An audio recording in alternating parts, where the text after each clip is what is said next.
আসসালামু আলাইকুম ওরহমতুল্লাহি ওবারাকাতুহ। প্রিয় পরিণতি চ্যানেলের বন্ধুরা, আশা করি আল্লাহ পাকের অশেষ মেহেরবানিতে আপনারা সকলে ভালো আছেন। আল্লাহ তাআলা পবিত্র কোরআনে ইরশাদ করেন, ওয়ালা তাহসাবান্নাল্লাহা গাফিলান। বান্দারা আমার, আমাকে গাফেল মনে করো না। আমি তোমাদের সব কিছু দেখতে পাচ্ছি। নাচ গান করছো, দেখতে পাচ্ছি। সিজদায় পড়ে কান্নাকাটি করছো, দেখতে পাচ্ছি।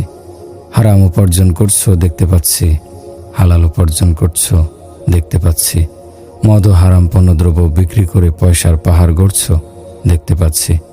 মাথার ঘাম পায়ে ফেলে অতি কষ্টে হালাল কামাই করছো, দেখতে পাচ্ছি।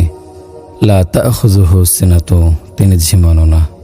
ওয়ালা নাওম, ঘুমানো না। ওয়ালা ইয়াউদুহু হিফযুহুমা, তিনি ক্লান্ত হন না। ওয়ালা তাহসাবান্নাল্লাহা গাফিলা, তিনি গাফেল নন।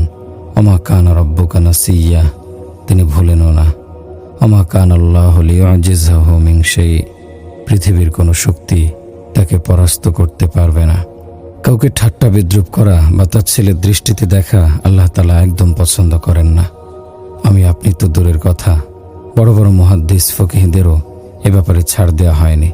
শেখ আবু আবদুল্লাহ রহমতুল্লাহি আলাইহির মতো মহান ব্যক্তিদের পর্যন্ত তিনি শাস্তি দিয়েছেন।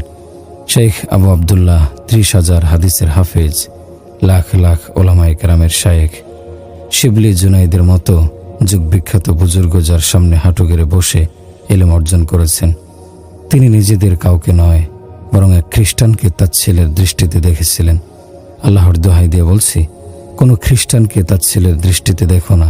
কোনো মানুষকে হেয় প্রতিপন্ন করো না। কারো ব্যাপারে এমন উক্তি করো না যার দ্বারা তার অন্তর আহত হয়। কাউকে উস্কানিমূলক কথা বলো না।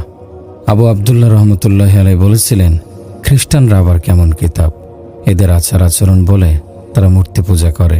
হযরত ঈসা ও মারিয়াম আলাইহিস সালামের মূর্তি, এদের অনুভূতিও নেই যে এরা মূর্তি পূজায় লিপ্ত। তার এই উক্তি আল্লাহর পছন্দ হলো না। আল্লাহ বলেন, তোমার কি মনে হয় তোমার তাওহীদে বিশ্বাসী হওয়া তোমার ক্ষমতাধীন? এতে তোমার কোনো মনসা বা ইচ্ছা কাজ করেনি। ব্যাস, আবু আবদুল্লাহকে এই ক্ষুদ্র উপহাসের জন্য কঠিন পরীক্ষার সম্মুখীন হতে হলো। হজ্জের সফর, শেখ আবু আবদুল্লাহর সঙ্গে তার হাজার হাজার ছাত্র মুরিদান সফর সঙ্গী হয়েছেন। শেখও যাচ্ছেন। হঠাৎ এক সুন্দরী রমণীর প্রতি দৃষ্টি পড়ল, মন দিয়ে দিলেন। কূপের কাছেই সফর থামিয়ে দিলেন। সবাই বলল, হযরত চলুন। তিনি বললেন, যাও, তোমরা যাও। আমার অন্তর হেরে গেছে।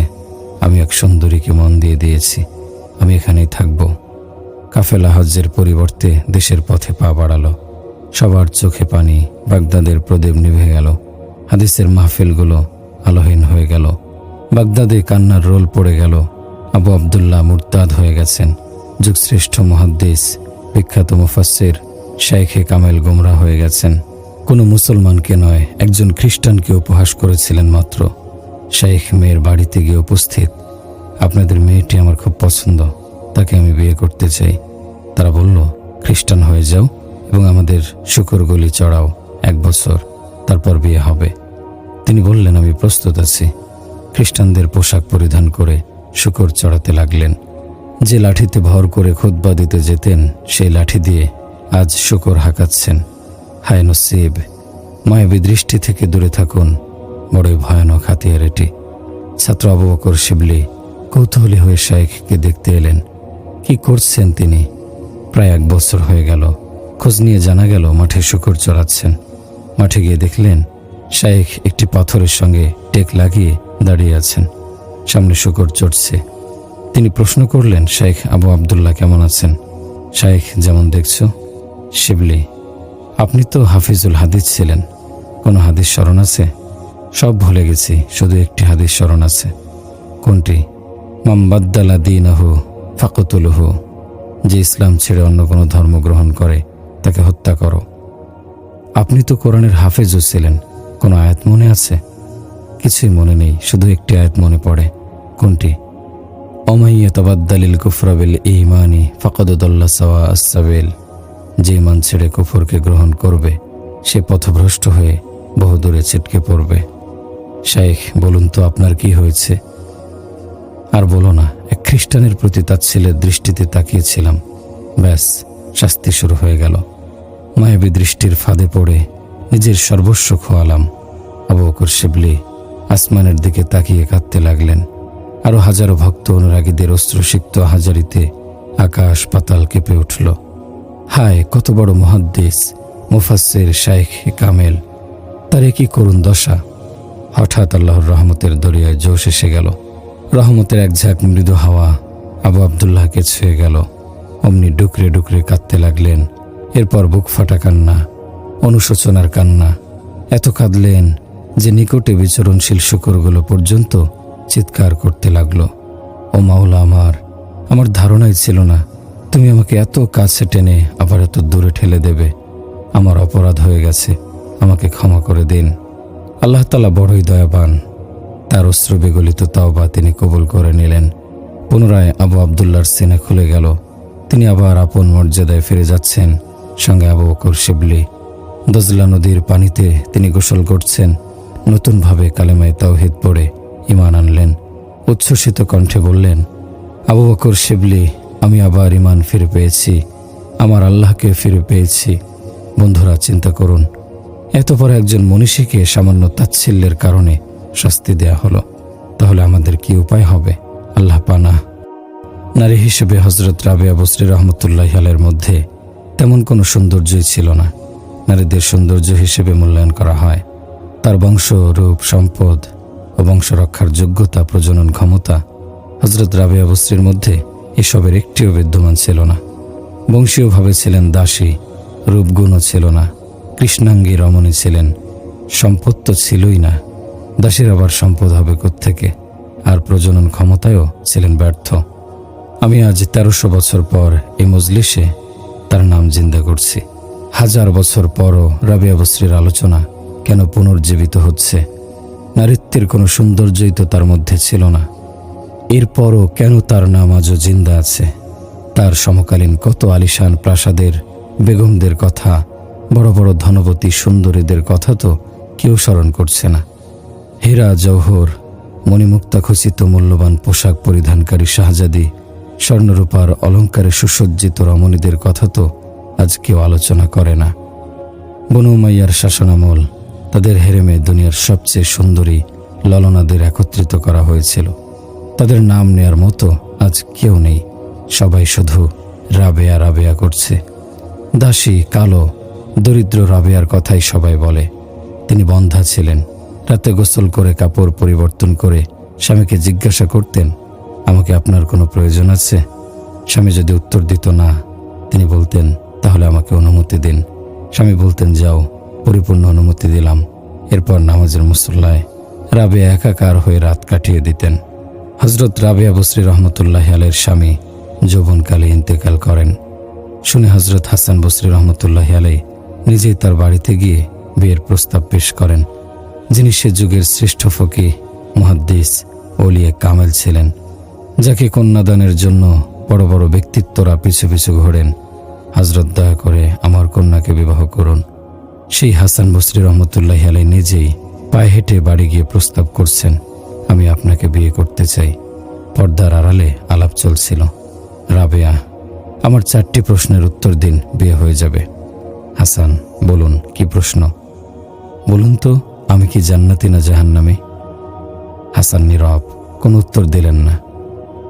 বলুন তো, হাসরের ময়দানে আল্লাহ তাআলা যখন প্রত্যেককে তাদের আমলনামা বিতরণ করবেন, কারো আমলনামা বাম হাতে আসবে, কারো ডান হাতে, আমার আমলনামা কোন হাতে আসবে? হাসান নীরব।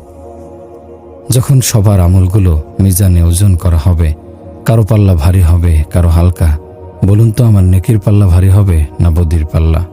হাসান নীরব। আচ্ছা বলুন তো, পুলসিরাত পার হওয়ার সময় যখন কেউ পা পিছলে জাহান্নামে পতিত হবে, আবার কেউ সঠিকভাবে পার হয়ে যেতে পারবে, তখন আমার কি অবস্থা হবে? আমি কি পুলসিরাত পার হতে পারবো, নাকি নিচে পড়ে যাব? রাবেয়া, আপনার কোনো প্রশ্নের উত্তর আমার কাছে নেই। হাসান, আপনি যান, আমার প্রস্তুতির এখন অনেক কিছু বাকি আছে। সামনে দুর্গম সফর, আমার কাছে বিয়ের সময় নেই। একবার হযরত মুসা আলাইহিস সালামের পেটে ব্যথা হয়েছিল। তিনি আল্লাহকে বলেন, হে আল্লাহ, পেটে ব্যথা, কি করব? আল্লাহ বললেন, রাইহানের পাতা সিদ্ধ করে পানি পান করো। রাইহান ছোট্ট একটি গাছ ছিল। তিনি পাতা নিয়ে সিদ্ধ করে পানি পান করলেন এবং সুস্থ হয়ে গেলেন। কিছুদিন পর পুনরায় পেটে ব্যথা দেখা দিল। তিনি এবার আর আল্লাহকে জিজ্ঞেস না করে নিজেই পাতা নিয়ে সিদ্ধ করে পানি পান করলেন। কিন্তু একই ব্যথা কমার পরিবর্তে বেড়ে গেল। তিনি কাতর কণ্ঠে বললেন, হে আল্লাহ, কি থেকে কি হয়ে গেল কিছুই বুঝতে পারছি না। আল্লাহ তাআলা উত্তর দিলেন, মূসা, তুমি কি এই গাছের পাতায় আরোগ্য আছে মনে করছো? মোটেও নয়। আমাকে কেন জিজ্ঞাসা করলে না? শিফা ও আরোগ্য তো আমার হুকুমের মধ্যে, পাতার মধ্যে নয়।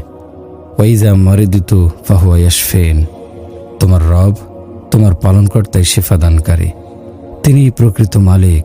রাইহান বলো, এই ওষুধ সেই ওষুধ, কোনো কিছুতেই কোনো ক্ষমতা নেই। তোমার রবের হাতে শিফা, তার কাছে শিফা চাও, কাজ হবে। আমরা তো কাপড় পরিষ্কার করে পরিধান করি, ময়লা হয়ে গেলে খুলে ফেলি। আল্লাহ তাআলা ইরশাদ করেন, আমি আসমান জমিনে সমাসীন হই না। এগুলো তো নিতান্তই ক্ষুদ্র, আমার অবস্থান সহ্য করতে পারবে না। তবে বান্দা আমার, তোমার অন্তরকে আমি এত বিশাল ও ক্ষমতাবান করে সৃষ্টি করেছি যেতে আমি সমাসীন হতে পারি। সুতরাং সেই অন্তরটাকে পরিচ্ছন্ন রাখো, আমি যেন সেখানে আসতে পারি। আমার একটি আরশ উপরে, অপরটি নিচে। উপরের আরশে তো আমার তখতে শাহী বিছিয়ে রেখেছে, আর নিচের আরশটি হলো তোমার অন্তর, যেটি তোমার বুকের ভেতরে ধুপ ধুপ করে। আনা ইনদা আবদিম মুনকাসিরিল কুলুব।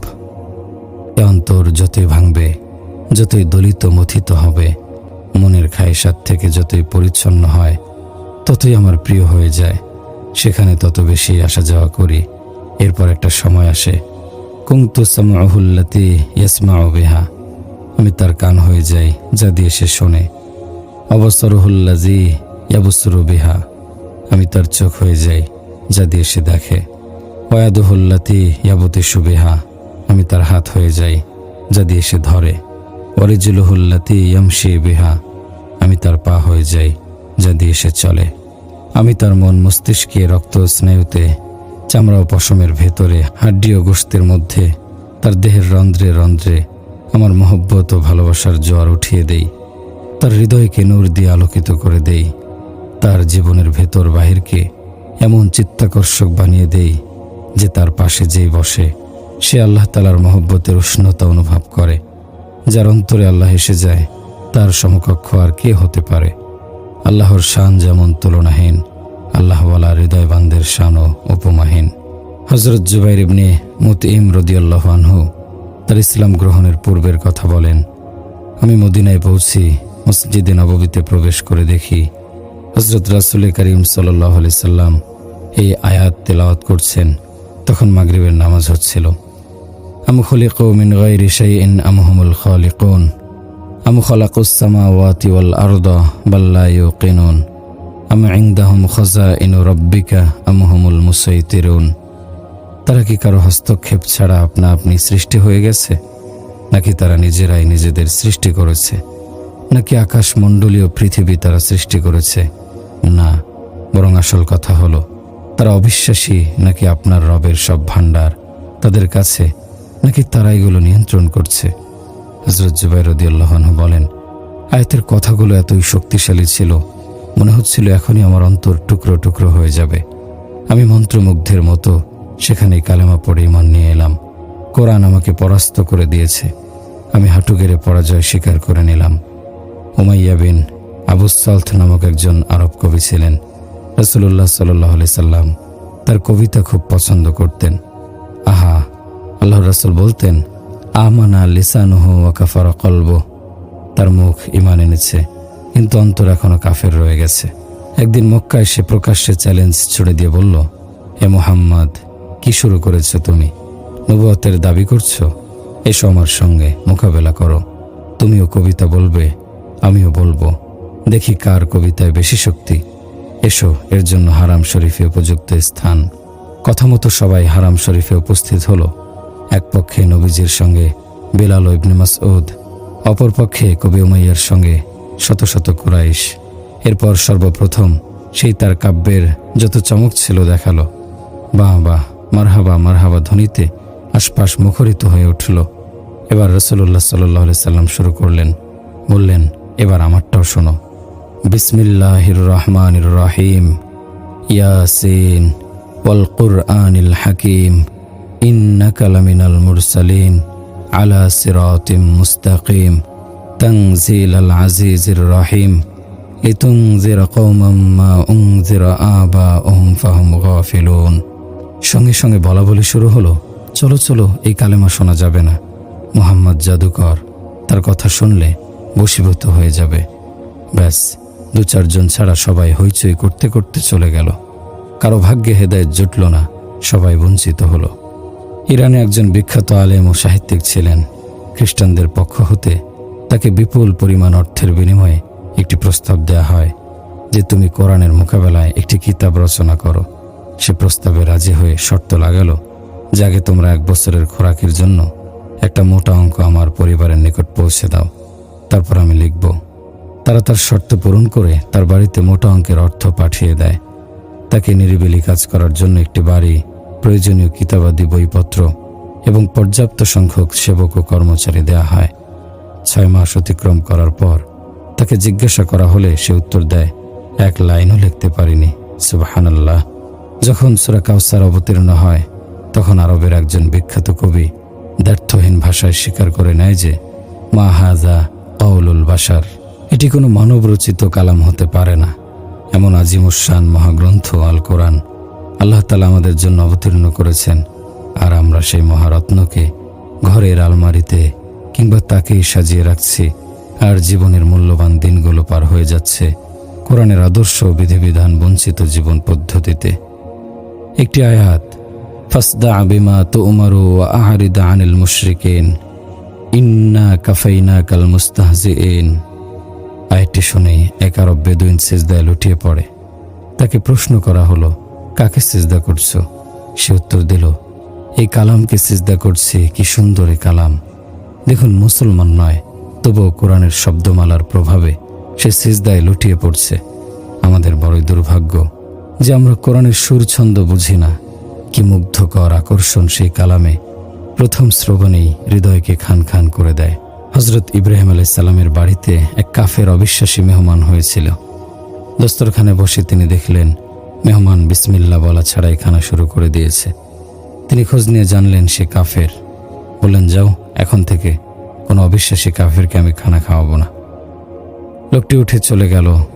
সঙ্গে সঙ্গে আল্লাহ তাআলা হযরত জিবরাইল আলাইহিস সালামকে ওহী নিয়ে পাঠালেন। কার জন্য ভাই?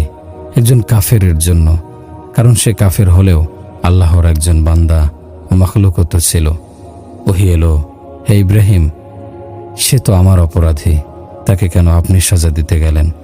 আজ 70 বছর ধরে সে কুফরি করে আসছে, তারপরও আমি তার রিজিক বন্ধ করিনি। আপনার ভাগে একবেলা খাওয়ানোর পালা পড়ল, আর তাতেই তাকে উঠিয়ে দিলেন। যান, তাকে ডেকে এনে দস্তরখানে বসান। সুবহানাল্লাহ। যেই রব কাফেরের প্রতি এত দয়াবান, তিনি তার প্রিয় রাসূল সাল্লাল্লাহু আলাইহি সাল্লামের উম্মতের প্রতি কতটা দয়াবান হবেন। কিন্তু প্রথমে আমাদের তওবা তো করতে হবে, তারপর সেই নিয়ামত। আল্লাহ তাআলা পবিত্র কোরআনে একটি কাব্য লিখে দিয়েছেন, যা কিয়ামত পর্যন্ত প্রতিটি মুসলিম রমণীর জন্য ঘর হতে বের হওয়ার পর কিভাবে চলতে হবে সে ব্যাপারে দিক নির্দেশনা দিয়ে যাবে। আয়াতটি সূরা কাসাসের 25 নং আয়াত। এতে হযরত শুআয়ব আলাইহিস সালামের লজ্জাবতী কন্যার আলোচনা এসেছে। হযরত শুআয়ব আলাইহিস সালামের কন্যারা সেদিন তাদের বকরির পালকে স্বল্প সময়ের মধ্যে পানি পান করিয়ে ঘরে ফিরেছিল। তিনি তাদের জিজ্ঞাসা করলেন, কি ব্যাপার, এত জলদি জলদি ফিরে এলে যে? বকরিদের পানি পান করাওনি? তারা উত্তর দিল, এক শক্তিশালী যুবক আজ আমাদের বকরিগুলোকে পানি পান করিয়ে দিয়েছে, তাই আমাদের বেশি সময় লাগেনি। এক কন্যা বলল, তাকে পারিশ্রমিক দেওয়া উচিত, ভিনদেশে মুসাফির বলে মনে হয়েছে। হযরত শুআয়ব আলাইহিস সালাম বললেন, ঠিক আছে, তাকে ডেকে নিয়ে এসো। এরপর মেয়েটি হযরত মুসা আলাইহিস সালামকে ডেকে আনতে গেল। এখানে এতটুকু বাক্যই যথেষ্ট ছিল। ফাজাআতহু ইহদাহুমা ক্বালাত ইন্না আবি ইয়াদউকা লিয়াজজিয়াকা। অর্থাৎ তাদের একজন এলো এবং মুসা আলাইহিস সালামকে বলল, আপনাকে আমার বাবা ডাকছেন পারিশ্রমিক নেয়ার জন্য। কিন্তু আল্লাহ তাআলা সেই মেয়েটির চলার সলজ্জ ভঙ্গিকে বর্ণনা করার জন্য অতিরিক্ত 3টি শব্দ ব্যবহার করেছেন, এবং সেই 3টি শব্দ সম্পর্কে আলোচনা করার জন্যই আমি ঘটনা এত লম্বা করে বর্ণনা করছি। সেই শব্দ 3টি কি? সেগুলো হলো তামশি আলা ইস্তিহইয়াইন।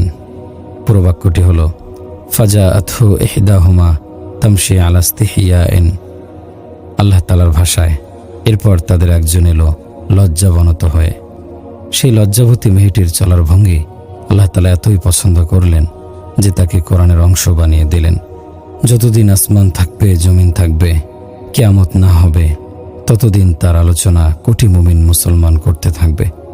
একটি মেয়ে হযরত মূসা আলাইহিস সালামকে ডাকতে এলো। তার চলার ভঙ্গি দেখে মনে হচ্ছিল যেন লজ্জা নিজেই কম্পিত কদম ফেলে এগিয়ে আসছিল। বন্ধুরা, লজ্জা কাকে বলে? লজ্জার চাক্ষুষ প্রমাণ পেতে চাইলে এই মেয়েটিকে দেখে নাও। একেই বলে লজ্জা। যেমন এক ব্যক্তি প্রশ্ন করেছিল, কোরআন কেমন জিনিস? তো সামনে হযরত আবু দারদা রাদিয়াল্লাহু আনহুকে দেখা গেল। উত্তরদাতা কোনো কিতাব উঁচিয়ে নয়, বরং হযরত আবু দারদা রাদিয়াল্লাহু আনহুর দিকে ইঙ্গিত করে বললেন, ওই দেখো আমাদের কোরআন যাচ্ছে। সুতরাং আজও যদি কেউ লজ্জার প্রকৃত চিত্র দেখতে চায়, এর প্রকৃত পরিচয় জানতে চায়, তাহলে সে যেন হযরত শুআয়ব আলাইহিস সালামের কন্যাকে দেখে নেয়। একেই বলে লজ্জা, এরই নাম হায়া। ভাইরা আমার, আপন আল্লাহকে সন্তুষ্ট করার ফিকির করুন। যে দোকানের পেছনে নামাজ ছুটে গেছে, যে ব্যবসা বাণিজ্যের পেছনে সততা ও সত্যবাদিতা ভুলণ্ঠিত হয়েছে, যে কায় কারবারের পেছনে দিনদারি আমানতদারি জলাঞ্জলি গেছে এবং বিপরীতে খেয়ানত বিশ্বাসঘাতকতা, ধোঁকা ও হঠকারিতার কলঙ্ক লেগেছে, তা থেকে মুখ ফিরিয়ে নিন। সময় থাকতে আখিরাতের হিসেব করুন।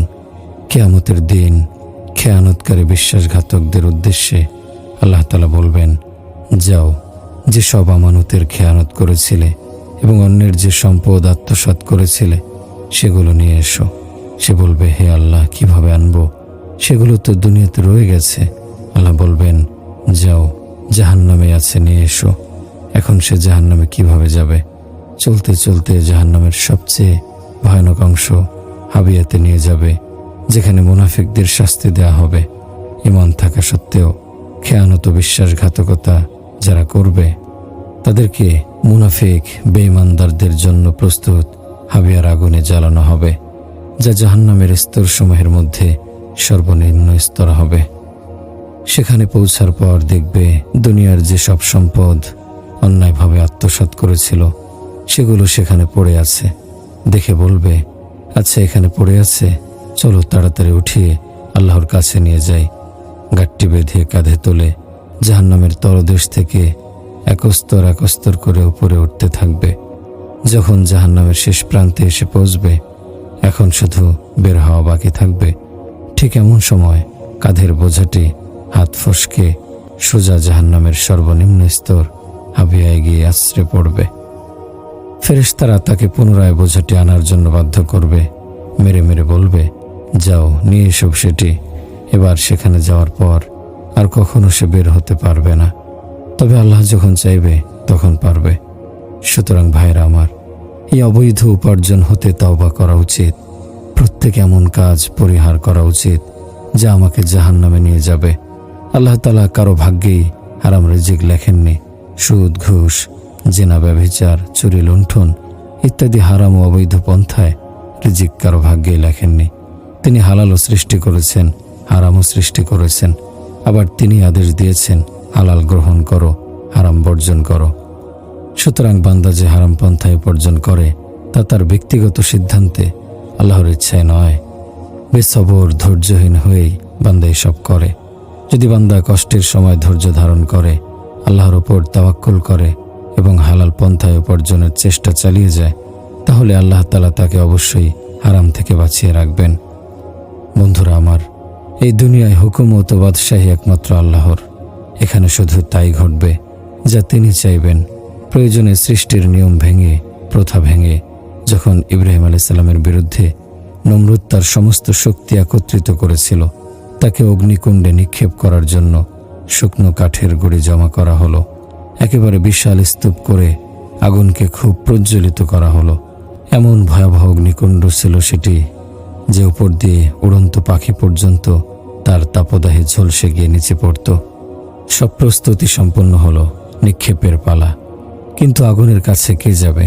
যাওয়ার কোনো পথ নেই। তাছাড়া আগুনের উত্তাপ এতই বেশি যে নিকটে যাওয়াও বিপজ্জনক ছিল। তাহলে অগ্নিকুণ্ডে নিক্ষেপের উপায় কি? শয়তান মানুষের ভেষ ধরে একটি কৌশল শিখিয়ে দিল। গুলাইনের মতো রশিতে বেঁধে দূর থেকে নিক্ষেপ করা হবে। শক্ত লম্বা রশিতে বাঁধা হলো হযরত ইব্রাহিমকে। এরপর নিক্ষেপ করা হলো। এখনও তিনি শূন্যে ভাসছেন, অগ্নিকুণ্ডে পতিত হননি। ডান দিকে জিবরাইল আলাইহিস সালাম এবং বাম দিকে পানির ফেরেশতা এসে উপস্থিত। মাঝখানে হযরত ইব্রাহিম আলাইহিস সালাম। মুখে অস্ফুট স্বরে উচ্চারিত হচ্ছিল, হাসবি আল্লাহু ওয়া নি'মাল ওয়াকিল, অন্য কিছু নয়। ফেরেশতারা বিস্মিত। এমন চরম মুহূর্তেও তিনি নীরব। আদেশ পেলেই তো আমরা কিছু করি, কিন্তু তিনি তো কিছুই বলছেন না। কয়েক মুহূর্ত পরে আগুনে পতিত হবেন। তার প্রশান্ত চিত্তে নীরবতা দেখে জিবরাইল আলাইহিস সালাম অস্থির হয়ে গেলেন। অগ্নিকুণ্ডে পড়লে জ্বলে যাবেন, আগুন তো জ্বালিয়ে দেয়।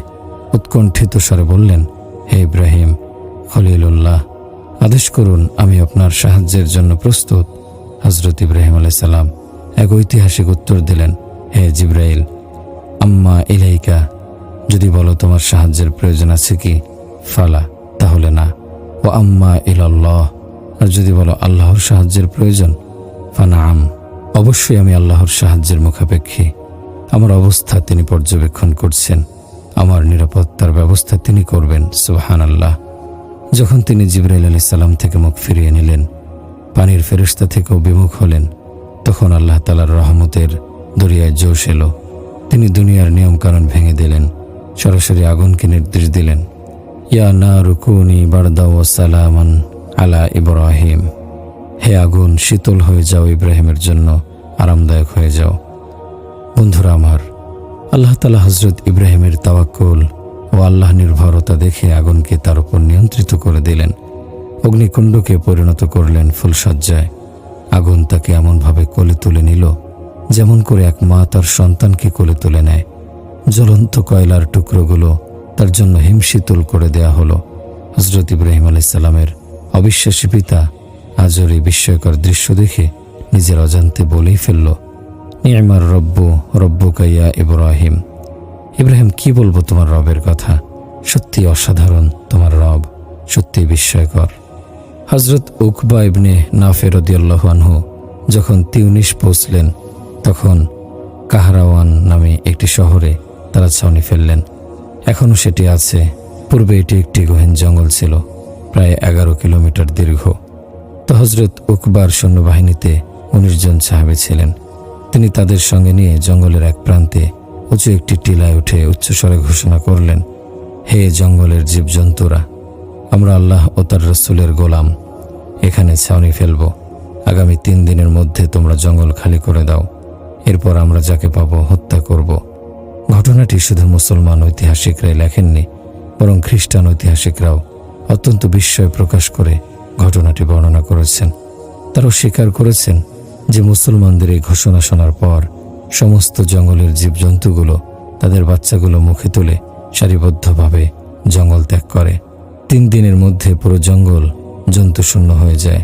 আর এই বিস্ময়কর দৃশ্য দেখে স্থানীয় আফ্রিকানদের হাজারো গোত্র ও সম্প্রদায় ইসলাম গ্রহণ করে। সবার একই কথা, এরা কত শক্তিশালী জাতি যে জঙ্গলের জীবজন্তু তাদের কথা মানে। এক সাহাবী বলেন, আমি দেখি এক সুদর্শন যুবক মক্কার অলিগলিতে মানুষদের দাওয়াত দিচ্ছেন, কালেমার দাওয়াত, তাওহীদের দাওয়াত। সকাল হতে সন্ধ্যা পর্যন্ত বলে বেড়াচ্ছেন, ইয়া আইয়ুহান নাস কুলু লা ইলাহা ইল্লাল্লাহু তুফলিহুন, লোক সকল আল্লাহকে এক খোদা বলে স্বীকার করে নাও, কামিয়াব হয়ে যাবে। আমি লোকদের জিজ্ঞাসা করলাম, ইনি কে? তারা বলল, ইনি কুরাইশ বংশের এক যুবক, বেদিন হয়ে গেছে। এভাবেই সকাল হতে দাওয়াত চলছিল। যখন দুপুর হলো, দেখলাম এক ব্যক্তি এসে তার মুখে থুথু নিক্ষেপ করল। একজন এসে প্রচণ্ড এক থাপ্পড় মারল। নবীজির ধৈর্য উদারতা দেখুন, এত কিছুর পরও তিনি মুখে একটি বদদোয়ার শব্দ উচ্চারণ করেননি। হযরত জাইনাব রাদিয়াল্লাহু আনহা শুনে পানি হাতে কাঁদতে কাঁদতে ছুটে এসে পিতার মাথা মুখ পরিষ্কার করে দিলেন। কন্যার অশ্রু বিগলিত চোখ দেখে তাকে সান্ত্বনা দিলেন। বললেন, বেটি, লা তাখশা আলা আবিকাল গাইলা, তোমার পিতার ব্যাপারে চিন্তা করো না, স্বয়ং আল্লাহই তোমার পিতার হেফাজত করবেন। আমি যে কালেমার দাওয়াত দিচ্ছি তা একদিন জিন্দা হবেই হবে। ওই সাহাবী বলেন, তিনি তখনও কাফের ছিলেন, পরে মুসলমান হয়ে যান। আমি জিজ্ঞাসা করলাম, মেয়েটি কার? লোকেরা উত্তর দিল, এটি তারই কন্যা। অত্যন্ত পরিতাপ নিয়ে বলতে হয়, ভাইরা আমার, আজ দুনিয়ার সবখানে পানওয়ালা পানের দাওয়াত দেয়, সিগারেটওয়ালা সিগারেটের দাওয়াত দেয়, ফেরিওয়ালা, মাছওয়ালা, ডিমওয়ালা সবাই নিজ নিজ জিনিসের দাওয়াত দেয়, কত বেশি পরিমাণ দেয়।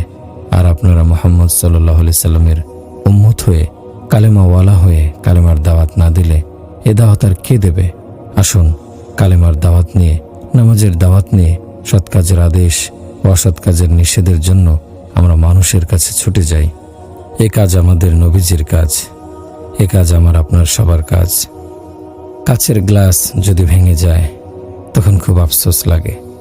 এই তো কিছুদিন আগের কথা, আমাদের বাড়ির কাজের মেয়েটির হাত ফসকে একটি কাচের গ্লাস মাটিতে পড়ে চূর্ণ বিচূর্ণ হয়ে যায়।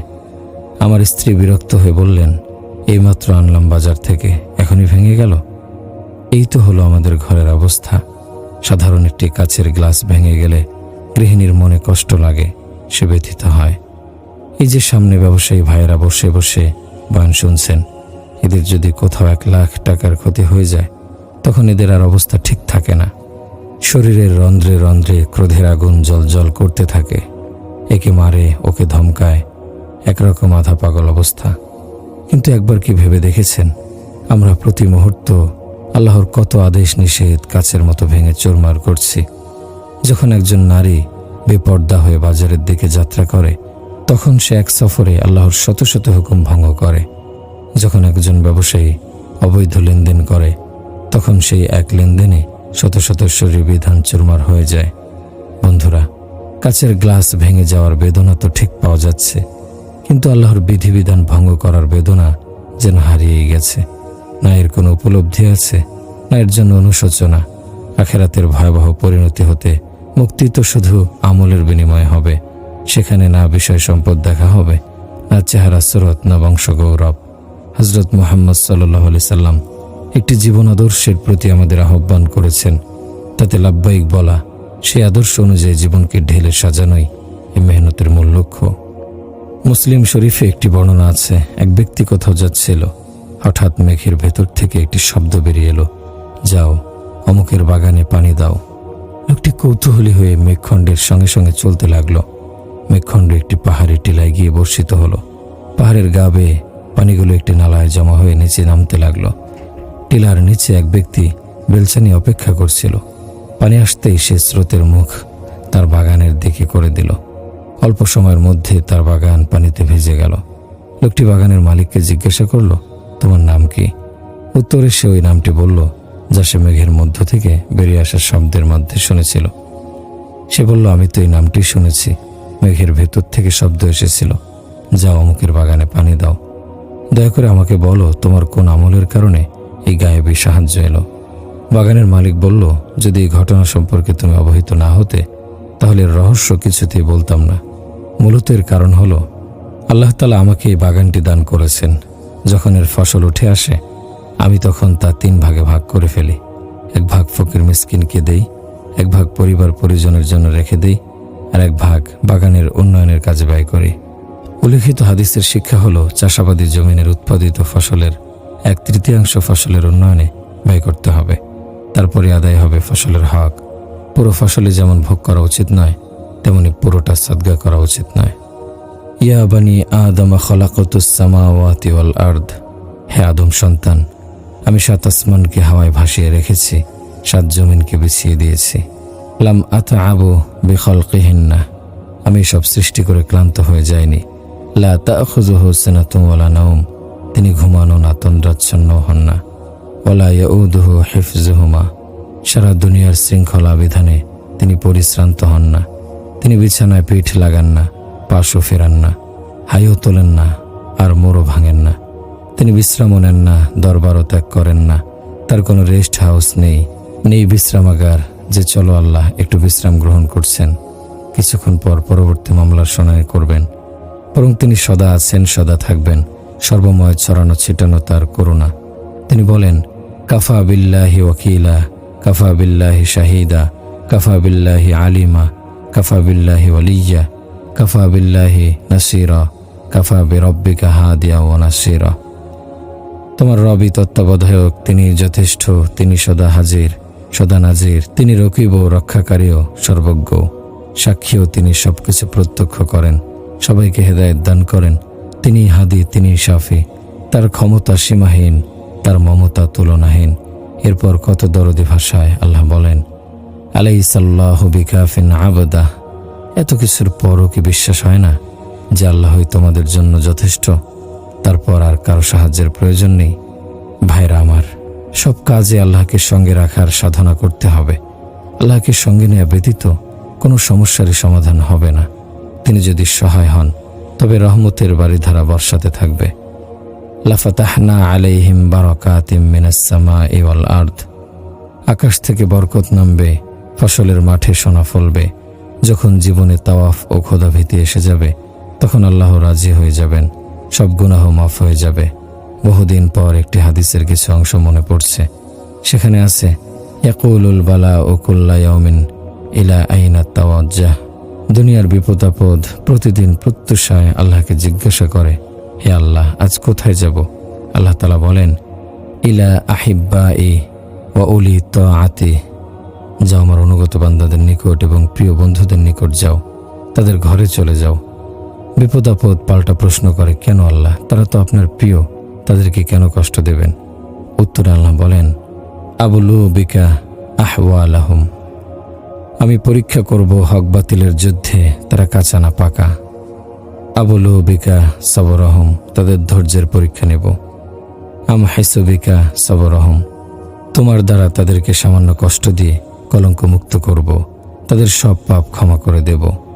আর ফাউবিকা দারজাতিহুম, তাদের মর্যাদা বৃদ্ধি করে জান্নাতে উঁচু মাকামে অধিষ্ঠিত করব। হাসরের ময়দানে কঠিনতম মুহূর্তে এক ব্যক্তির একটি নেকির খুব প্রয়োজন হবে। একটি নেকির জন্য সে জান্নাতে যেতে পারবে না। আল্লাহ তাআলা তাকে বলবেন, যাও একটি নেকি নিয়ে এসো, ক্ষমা পেয়ে যাবে। সে পুরো ময়দান চষে বেড়াবে, কারো কাছে একটি নেকিও পাবে না। মা বাবা, ভাই বোন, স্ত্রী, সন্তান কেউই কারো কাজে আসবে না। ব্যর্থ রিক্ত হস্ত হয়ে সে বলবে, হায়, আমি একটি নেকির জন্য ধ্বংস হয়ে গেলাম। হঠাৎ এক ব্যক্তির সঙ্গে সাক্ষাৎ হবে। সে প্রশ্ন করবে, কি হয়েছে ভাই? লোকটি উত্তর দেবে, ভাই, একটি নেকির জন্য গোটা ময়দান চষে বেরিয়েছি, কিছুই হলো না। সে বলবে, আচ্ছা, চিন্তা করো না, আমি দিচ্ছি নেকি তোমাকে। লোকটি বলবে, তুমি কেন দিচ্ছ? তোমার কি প্রয়োজন নেই? সে বলবে, আমার আছে এক নেকি, এ আর কি কাজে লাগবে? যাও, তুমি ভালো থাকো, আমার নেকিটি তোমাকে দিয়ে দিলাম। লোকটি দৌড়ে এসে আল্লাহকে বলবে, হে আল্লাহ, আমার কাজ হয়ে গেছে, আমি একটি নেকি আনতে সক্ষম হয়েছি। আল্লাহ বলবেন, কিভাবে? সে উত্তর দেবে, ওই যে লোকটি সে দিয়েছে। আল্লাহ বলবেন, তাকে ডাকো, সে আসবে। আল্লাহ বলবেন, এমন ভয়াবহ দিনে তো কেউ কাউকে নেকি দিতে প্রস্তুত হয় না, তুমি কেন দিলে? সে বলবে, হে আল্লাহ, আমার নিকট ছিল একটি নেকি, এ দিয়ে তো আমি জাহান্নাম হতে মুক্তি পাব না, তাই আপনার এই বান্দাকে সেটি দিয়ে দিলাম, তার কল্যাণ হোক। আল্লাহ তাআলা বলবেন, আচ্ছা, আজকের এমন ভয়াবহ দিনে দান করে তুমি দানশীলতা আমাকে ছাড়িয়ে যেতে চাচ্ছ? তা হবে না, আমি সবচেয়ে বড় দানশীল, ক্ষমাশীল। যাও, তোমাকেও ক্ষমা করে দিলাম, তুমিও তার সঙ্গে জান্নাতে প্রবেশ করো। সুবহানাল্লাহ। বন্ধুরা আমার, যদি আমরা নকল দুর্বল ইবাদত করতে পারি, তবুও তা একেবারে ছেড়ে দেওয়ার চেয়ে উত্তম। যদি আল্লাহর দয়া জেগে ওঠে, তাহলে সেই ভাঙা তরিতে চড়েও বিপদের সাগর পাড়ি দেওয়া সম্ভব। দুর্বল ও ত্রুটিযুক্ত ইবাদতকে পুঁজি করেই আল্লাহ তাআলা ক্ষমা করে দেবেন। প্রতিদিন সকালে দুনিয়াবী সম্পদ আল্লাহ তাআলাকে প্রশ্ন করে, হে আল্লাহ, আজ কোন দিকে যাব? আল্লাহ বলেন, ইলা আদাই ওয়া উলি মাসিয়াতি, আমার শত্রু ও অবাধ্যদের ঘরে চলে যাও। সম্পদ বলে, কেন আল্লাহ? আল্লাহ বলেন, উরিদু বিযালিকা তুগয়ানাহুম, আমার নাফরমানি অবাধ্যাচরণ আরো বেশি করে করবে, অভাবের কারণে যা পারত না। উদাইফু বিযালিকা আযাবাহুম, তাদের শাস্তিও দ্বিগুণ করে দিব। আখুযু বিকা আলা গফলাতিহিম, তাদেরকে গাফলতের সময় পাকড়াও করব। আর যদি তারা কোনো নেকি ও পুণ্যের কাজ করে, তবে তার প্রতিদান তারা দুনিয়াতে পেয়ে যাবে। এরপর শেষ। লাইসা লাহুম ফিল আখিরাতি ইল্লান নার, আখিরাতে তারা আগুন ছাড়া অন্য কিছুই পাবে না। হায় ইনসান, এরা মনে করে যতই টাকা পয়সা বাড়ে ততই ভালো। এসব আল্লাহ তাআলার করুণা। অথচ আল্লাহর রাসূল এ প্রসঙ্গে ইরশাদ করেন, যখন কোনো বান্দাকে দেখবে যে সে পাপও করছে, আবার আল্লাহ তাকে সম্পদও দিচ্ছেন, তখন স্মরণ রেখো, এটা কোনো আনন্দের বিষয় নয়, সে আল্লাহ তাআলার আযাবের শিকার হয়ে গেছে। তওবা করে পাপমুক্ত হয়ে যদি ইন্তেকাল না করে, তাহলে তার জন্য ভয়াবহ আযাব অপেক্ষা করছে। আল্লাহ তাআলা পবিত্র কোরআনে ইরশাদ করেন, ইয়া আইয়ুহাল্লাযীনা আমানু কু আনফুসাকুম ওয়া আহলিকুম নারা। হে মুমিন বান্দারা, নিজেকে ও নিজের পরিবার পরিজনকে জাহান্নাম থেকে বাঁচাও। এই আয়াতটি যখন নাজিল হয়, হযরত সালমান ফারসি রাদিয়াল্লাহু আনহু কাঁদতে কাঁদতে অস্থির হয়ে গেলেন। আয়াতটি শুনে এবং এর মর্ম উপলব্ধি করে 3 দিন পর্যন্ত কারো সাথে সাক্ষাতে মিলিত হননি। রাসূলুল্লাহ সাল্লাল্লাহু আলাইহি সাল্লাম সাহাবাদের জিজ্ঞাসা করলেন, কি ব্যাপার, সালমান কোথায়? তাকে তো দেখতে পাচ্ছি না, কোথায় গেছে, সন্ধান করো। সবাই অনেক খোঁজাখুঁজির পর তাকে এক পাহাড়ের টিলায় আবিষ্কার করলো। অঝরে কাঁদছেন, মাটিতে হাত মেরে মেরে বিলাপ করছেন, হায় আল্লাহ, কিভাবে সেই জাহান্নাম থেকে মুক্তি পাব, যার ইন্ধন হলো মানুষ ও পাথর। মানুষ ও পাথর দিয়ে যে আগুনকে প্রজ্বলিত করা হবে, সে আগুন থেকে বাঁচার কি কোনো উপায় নেই? হায় আমার কি হবে? মাথায় হাত রেখে সাহাবায়ে কেরাম তাকে রাসূলুল্লাহ সাল্লাল্লাহু আলাইহি সাল্লামের কাছে নিয়ে এলেন। তিনি অত্যন্ত মমতার সাথে জিজ্ঞাসা করলেন, কি হয়েছে সালমান? হযরত সালমান উত্তর দিলেন, ইয়া রাসূলুল্লাহ, এই আয়াতটি আমাকে অস্থির করে তুলেছে। তিনি ইরশাদ করলেন, না সালমান না, তুমি তাদের মধ্য থেকে নও। তুমি তো ওই সৌভাগ্যবান ব্যক্তি, জান্নাত যাকে পাওয়ার আকাঙ্ক্ষা করে। সুবহানাল্লাহ, কি অদ্ভুত ব্যাপার! জান্নাত যাকে পেতে চায়, সেই মহামানবের অবস্থা হলো কোরআনের আয়াত শুনে কাঁদতে কাঁদতে জনপদ থেকে নির্জনে চলে যায়। আর আমরাও মানুষ, যাদের এতটুকু জানা নেই যে তারা জান্নাতি না জাহান্নামী, অথচ খোদাদ্রোহিতায়, বিলাসিতা ও উদাসীনতায় তাদের জুরি মেলা ভার। আল্লাহ আমাদের হেফাজত করুন।